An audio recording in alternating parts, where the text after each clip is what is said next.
องสวัสดีตอนนี้ก็ไปเอายาพี่น้องไปสั่งยาหมอตอนนี้ก็ประมาณ2 โมงกว่าพี่น้องยังสั่งยาเพราะว่าเป็นยังเจ็บอยู่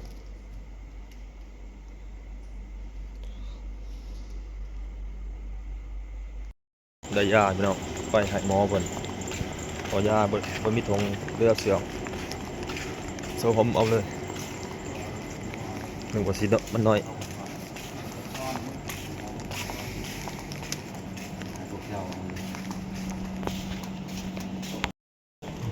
มากันนอนพี่น้อง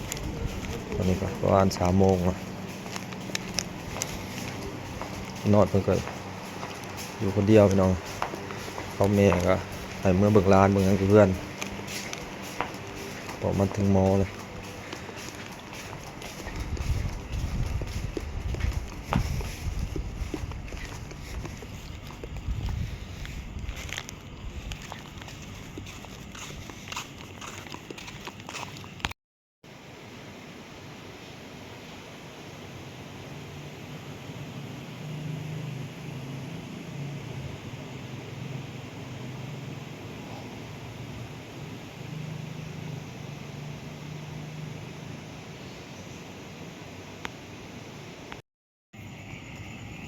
มันก็มานอกพี่น้อง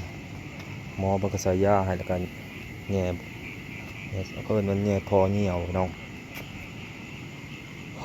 ตอนนี้ก็3 โมงที่เขา4พี่น้องเตะก็ยังไม่นอน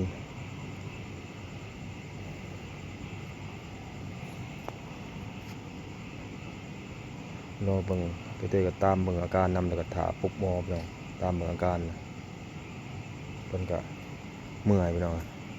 แบบเป็นเมื่อยแล้วเป็นหายใจแบบมันขาดเกินพี่น้องเลยใส่ออกซิมาออกซิก็ยังไปถอดพี่น้อง